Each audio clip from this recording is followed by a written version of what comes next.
तो दोस्तों वीडियो शुरू करने से पहले अगर आप हमारे चैनल पर नए आए हैं तो चैनल को सब्सक्राइब जरूर कर लें और पास में बेल वाले आइकन को भी जरूर दबा लें ताकि हमारे आने वाली वीडियो की नोटिफिकेशन आपको मिलती रहे। तो पहला प्रश्न है कि लाखो उड्यार किस जनपद में स्थित है? तो इसका सही उत्तर है अल्मोड़ा।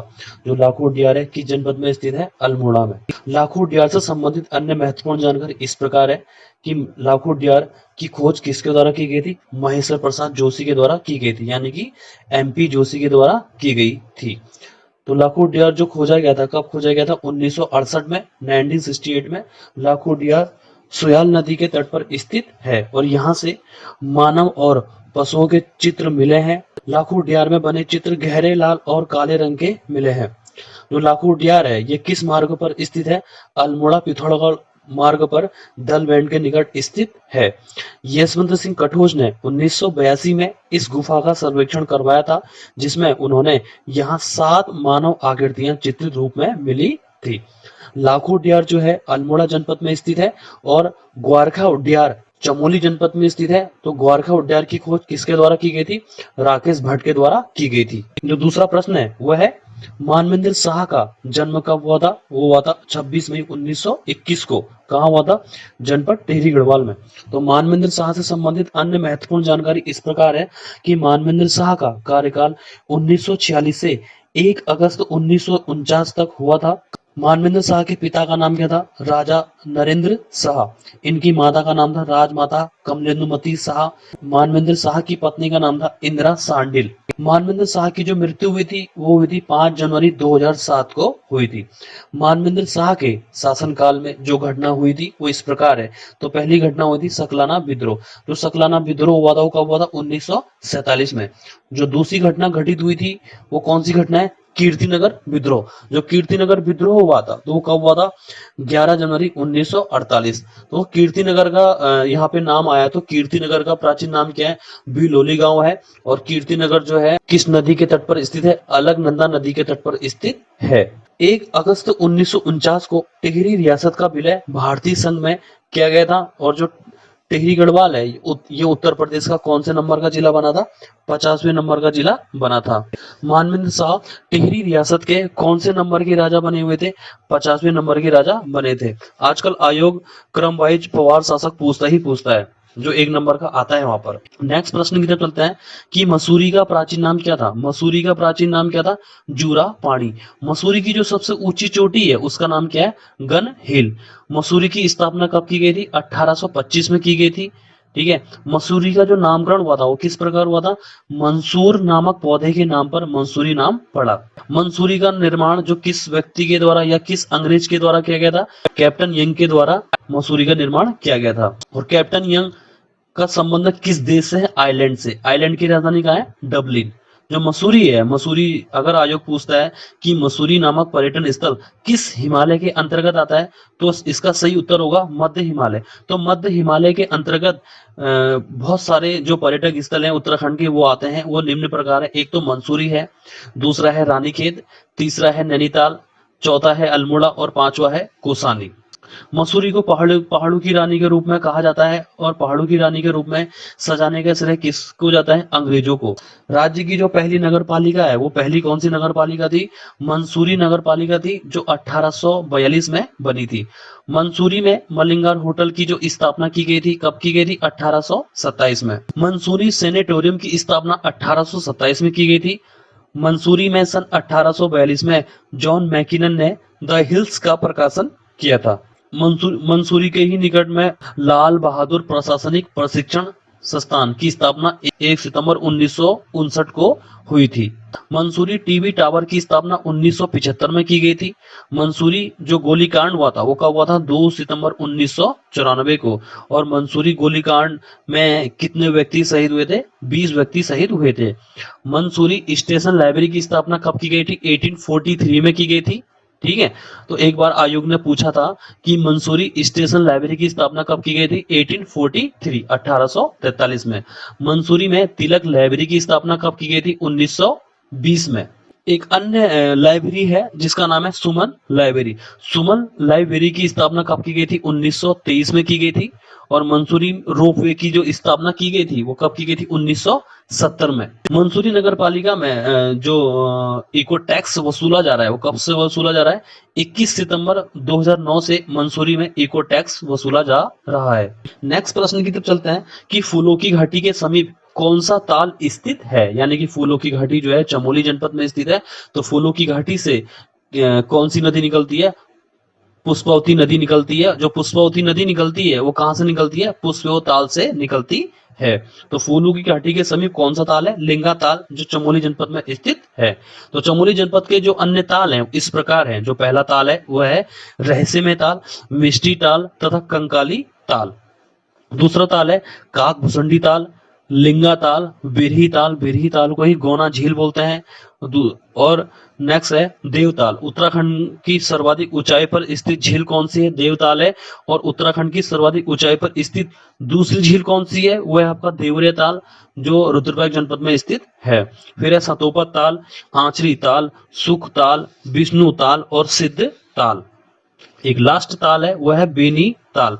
अभी हाल ही में ही आबकारी सिपाही का पिछले साल पेपर हुआ था, उसमें पूछा गया था कि जो बेनी ताल है उसके समीप कौन सा मंदिर है, या ये पूछा गया था कि नंदा देवी मंदिर के समीप कौन सा ताल स्थित है। नंदा देवी मंदिर के समीप कौन सा ताल स्थित है? तो इसका सही उत्तर है बेनी ताल। पांचवा प्रश्न है कि लखवाड़ मात किस नदी के तट पर स्थित है? तो सही उत्तर है इसका यमुना नदी पर। जो लखवाड़ बांध है ये देहरादून जनपद में स्थित है। तो लखवाड़ बांध से संबंधित अन्य महत्वपूर्ण जानकारी इस प्रकार है कि लखवाड़ बांध का निर्माण कब किया गया था? 1976 में किया गया था। और लखवाड़ बांध की जो हाइट है वो कितनी है? कहीं 199 मीटर दी है, कहीं 204 मीटर दी है। किसी किताब में कुछ लिखा है, किसी किताब में कुछ लिखा है। तो इसको जो लखवाड़ बांध की जो ऊंचाई है वो 199 या 204 मीटर है। तो दोनों हाइट को लेके चलते हैं, कोई सा भी इनमें से आ जाए तो वो लगा देना। लखवाड़ बांध का जो कार्य है वो कब रोका गया था? 1992 में रोका गया था। और लखवाड़ बांध जो है राष्ट्र को कब समर्पित किया गया था? वर्ष 2008 में। जो लखवाड़ बांध है वो कितने मेगावाट है? 300 मेगावाट। नेक्स्ट प्रश्न की तरफ चलते हैं कि नैनीताल की खोज। नैनीताल की जो खोज है वो पीटर बैरन के द्वारा कब की गई थी? 18 नवंबर 1841 को की गई थी। और नैनीताल जनपद से संबंधित अन्य महत्वपूर्ण जानकारी इस प्रकार है कि जो नैनीताल जनपद है इसकी स्थापना कब की गई थी? 15 अक्टूबर 1891 को नैनीताल जनपद की स्थापना की गई थी। तो नैनीताल जनपद में के कुछ अन्य पर्यटक इस प्रकार हैं। पहला है चाइना पिक, दूसरा है किलवरी, तीसरा है लड़िया कांठा, चौथा है देवपाटा, पांचवा है कैमल्स बैंक और तथा लास्ट है डोरोटी सीट। नैनीताल का उपनाम क्या है? नैनीताल के उपनाम इस प्रकार है सरोवर नगरी, झीलों की नगरी तथा त्रिऋषि सरोवर ताल। किसको कहा जाता है? नैनीताल को। कुमाऊं कमिश्नरी का मुख्यालय अल्मोड़ा से बदलकर नैनीताल कब लाया गया? 1854 में। तो यानी कि कुमाऊं कमिश्नरी है उसका मुख्यालय अल्मोड़ा से बदलकर नैनीताल कब लाया गया? 1854 में। नैनीताल राजभवन का वास्तुकार कौन था? मिस्टर इंस्टीवेंस।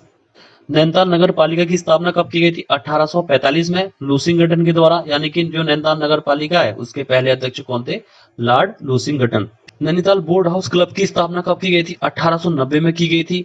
नैनीताल मस्जिद है, नैनीताल मस्जिद की स्थापना 1882 में की गई थी। नैनीताल जो रोपवे है उसकी शुरुआत कब से की गई थी? 1985 से। पंडित गोविंद बल्लभ पंत जो उच्च स्तरीय प्राणी उद्यान है वो उसकी स्थापना कब की गई थी? 1 जून 1975 को। और जो यह किस पहाड़ी पर स्थित है? शेर का डांडा। शेर का डांडा पहाड़ी पर स्थित है। जो हिमालय बॉटनिकल गार्डन है वो कहाँ स्थित है? नैनीताल में। नैनीताल में हिल साइड सेफ्टी कमेटी का गठन किया गया था 1867 में। और नैनीताल पर्वतारोहण क्लब की स्थापना कब की गई थी? 1968 में। पीटर बैरन के द्वारा लिखी गई पुस्तक इस प्रकार है। कौन कौन सी पुस्तक पीटर बैरन ने लिखी है? वो इस प्रकार है। एक है, पहली है वार्डरिंग इन द हिमालय, दूसरी है हिमालय भ्रमण, तीसरी है हिमालय। और पीटर बैरन के द्वारा हिमालय पुस्तक कब लिखी गई थी? 1840 में। नैनीताल जनपद की जो हाइट है वो कितनी है? 1938 मीटर। नैनीताल जनपद से संबंधित ताल इस प्रकार है।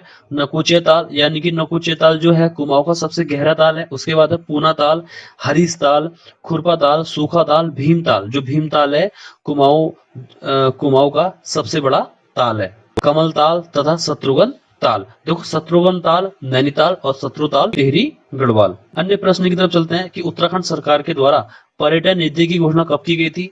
26 अप्रैल 2001 को की गई थी।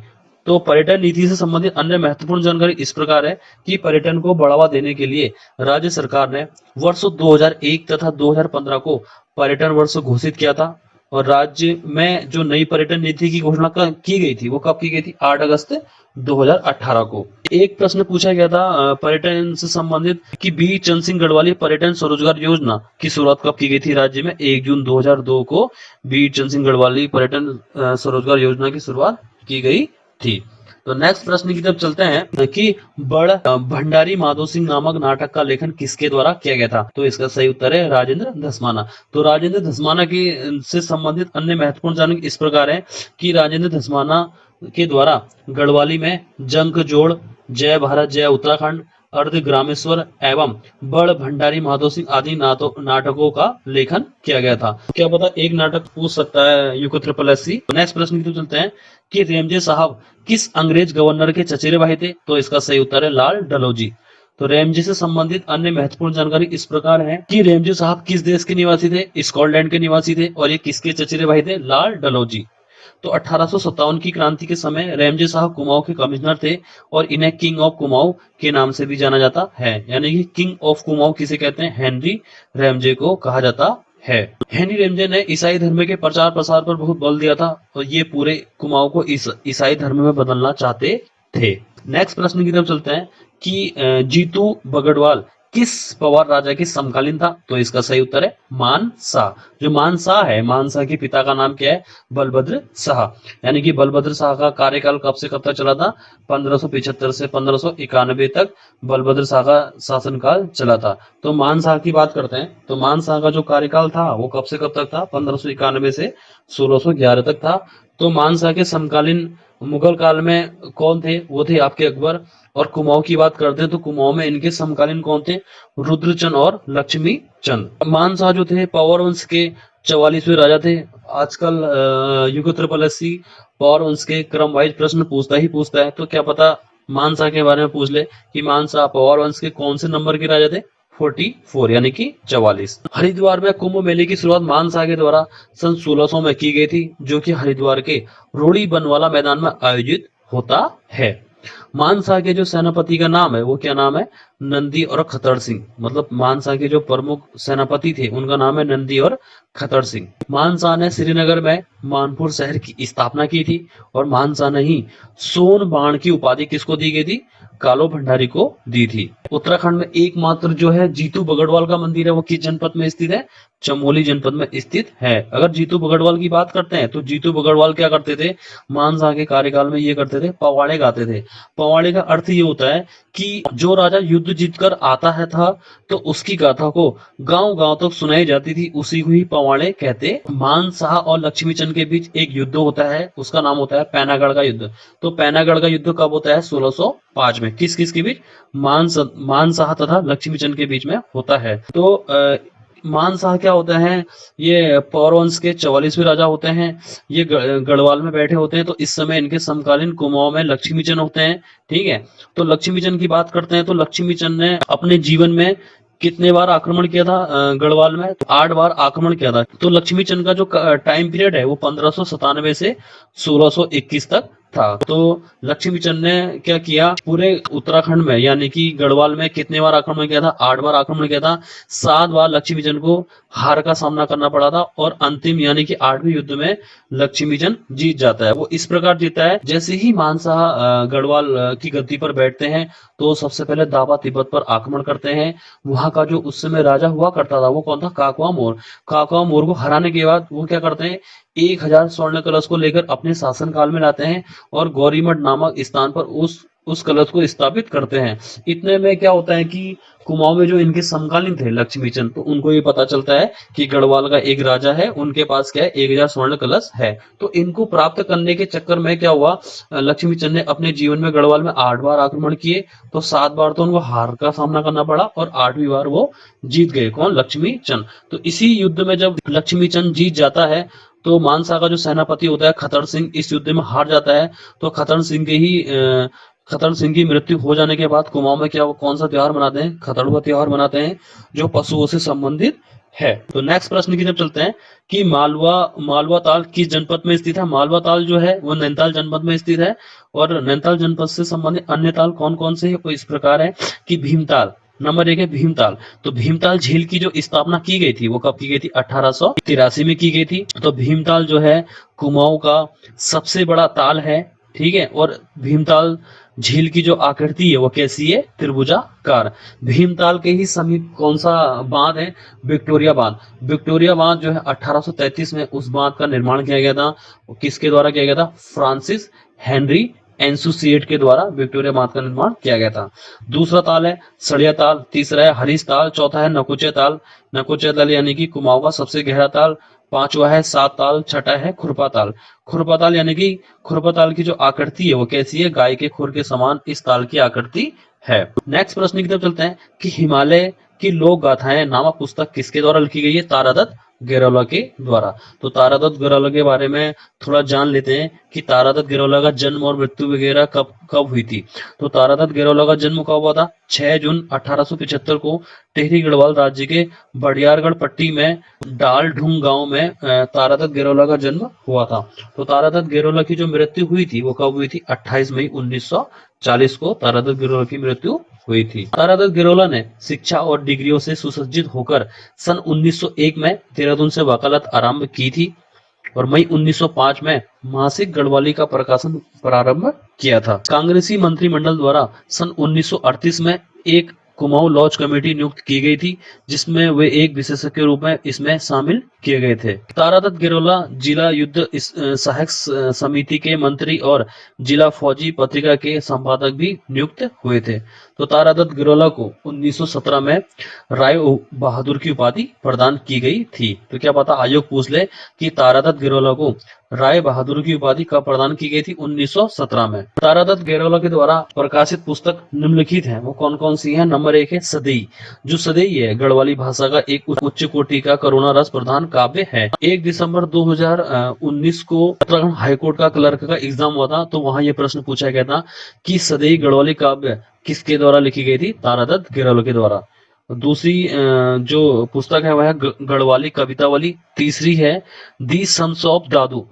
दी सम्स ऑफ दादू जो तारादत्त गेरौला के द्वारा किस भाषा में लिखी गई थी? अंग्रेजी भाषा में। और चौथी है हिमालय की लोक गाथाएं। नेक्स्ट प्रश्न की तरफ चलते हैं कि सुमेरु गुफा कहाँ स्थित है? वो किस जनपद में स्थित है? सुमेरु गुफा पिथौरागढ़ में। सुमेरु गुफा पिथौरागढ़ जनपद में स्थित है। सुमेरु पर्वत जो है वह आपका रुद्रप्रयाग जनपद में स्थित है। तो पिथौरागढ़ जनपद में अन्य महत्वपूर्ण गुफाएं कौन कौन सी हैं वो थोड़ा देख लेते हैं। तो पहला है पाताल भुवनेश्वर गुफा। पाताल भुवनेश्वर गुफा की खोज राजा ऋतुपर्ण के द्वारा की गई थी। और पाताल भुवनेश्वर जो गुफा है वो किस शैली से निर्मित है? नागर शैली से। देखो नागर शैली का थोड़ा यहाँ पे जिक्र हुआ है, तो नागर शैली से एक प्रश्न ये बनता है कि नागर शैली से निर्मित उत्तराखंड का सबसे ऊंचा मंदिर कौन सा है? ओमकारेश्वर मंदिर है, ओखीमठ में है। इसी को ही उषा अनिरुद्ध का मंदिर भी कहते हैं। जब केदारनाथ की शीतकालीन डोली ओमकारेश्वर मंदिर में लाई जाती है, कब? शीतकाल के समय। दूसरी गुफा कौन सी है? छीनी गुफा। तीसरी गुफा है धर्मजाली गुफा। चौथी है स्वधम गुफा। पांचवी है डाणेश्वर गुफा और छठी है गंगवाली गुफाएं। देखो एक ये प्रश्न भी पूछा है कि गंगवाली गुफाएं किस जनपद में स्थित है? पिथौरागढ़ जनपद में। नेक्स्ट प्रश्न की तरफ चलते हैं कि सुंदरलाल बहुगुणा को वृक्ष मानव पुरस्कार कब दिया गया था? तो इसका सही उत्तर है 1985 में। तो सुंदरलाल बहुगुणा से संबंधित अन्य महत्वपूर्ण जानकारी इस प्रकार है कि सुंदरलाल बहुगुणा का जो जन्म हुआ था वो कब हुआ था? 9 जनवरी 1927 को। कहाँ हुआ था? मरोड़ा गांव टिहरी गढ़वाल में। सुंदरलाल बहुगुणा की हाल ही में ही मृत्यु हुई थी, वो कोरोना के कारण हुई थी। क्या पता आयोग पूछ ले कि सुंदरलाल बहुगुणा की मृत्यु कब हुई थी? 21 मई 2021 को। किसके कारण? कोरोना के कारण। सुंदरलाल बहुगुणा के पिता का नाम था अम्बादत्त बहुगुणा और माता का नाम था पूर्णा देवी। सुंदरलाल बहुगुणा की पत्नी का नाम क्या था? बिमला नौटियाल। 1 दिसंबर 2019 को एक प्रश्न पूछा गया था कि सिरदे सुमन की पत्नी का नाम पूछा गया था विनय लक्ष्मी। तो क्या पता आयोग इस बार ये पूछ ले कि सुंदरलाल बहुगुणा की पत्नी का नाम क्या था? बिमला नौटियाल। तो सुंदरलाल बहुगुणा को वृक्ष मित्र भी कहा जाता है। तो सुंदरलाल भगोड़ा को उनके जीवन में कौन कौन से पुरस्कार दिए गए हैं, वो इस प्रकार है। पहला पुरस्कार है पद्मश्री पुरस्कार 1981 में दिया गया था। राष्ट्रीय एकता पुरस्कार 1984 में दिया गया था। वृक्ष मानव पुरस्कार 1985 में दिया गया था। जमनालाल बजाज पुरस्कार 1985 में दिया गया था। शेर ए कश्मीर पुरस्कार 1987 में दिया गया था। सरस्वती सम्मान 1987 में दिया गया था। और सुंदरलाल भगोड़ा को पद्म विभूषण पुरस्कार पर्यावरण के लिए कब दिया गया था, वर्ष 2009 में। नेक्स्ट प्रश्न की तरफ चलते हैं कि हरुसेम मंदिर किस जनपद में स्थित है, तो इसका सही उत्तर है पिथौरागढ़। तो पिथौरागढ़ जनपद के अन्य महत्वपूर्ण मंदिर कौन कौन से हैं वो थोड़ा देख लेते हैं। नंबर 1 है हाटकाली मंदिर, नंबर 2 है देवकुल मंदिर, नंबर 3 है बेरी नाग मंदिर, नंबर 4 है कामाख्या मंदिर, नंबर 5 है असुर चूला मंदिर, नंबर 6 है जयंती मंदिर या ध्वज मंदिर। जयंती मंदिर को ही ध्वज मंदिर कहते हैं। नेक्स्ट मंदिर है मल्लिकार्जुन मंदिर। जो मल्लिकार्जुन मंदिर है, इस मंदिर का निर्माण 1279 में किया गया था। और मल्लिकार्जुन मंदिर किस नदी के तट पर स्थित है, काली नदी के। 8वां मंदिर है कोट गाड़िया कोकिला देवी मंदिर है। 9वां मंदिर है अन्यारी देवी मंदिर है। 10वां मंदिर है उल्का देवी मंदिर है। 11वां है नकुलेश्वर मंदिर, ये भी बहुत बार पेपर में पूछा गया है।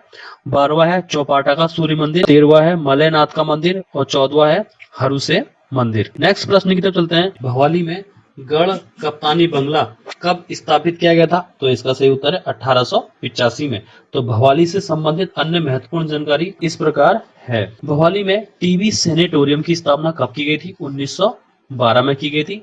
राष्ट्रीय पादप एवं जैविकी अनुसंधान ब्यूरो निगलैट कहाँ है, भवाली में है। और भवाली में इम्पेरियन पोटैटो रिसर्च स्टेशन की स्थापना कब की गई थी, 1943 में की गई थी। और उत्तराखंड की जो न्याय अकादमी है वो कहाँ है, भवाली में। जो भारत की न्याय अकादमी कहाँ है, मध्य प्रदेश की राजधानी भोपाल में है। और उत्तराखंड की न्याय अकादमी कहाँ है, भवाली में। जो भवाली है वो सिप्रा नदी के तट पर स्थित है।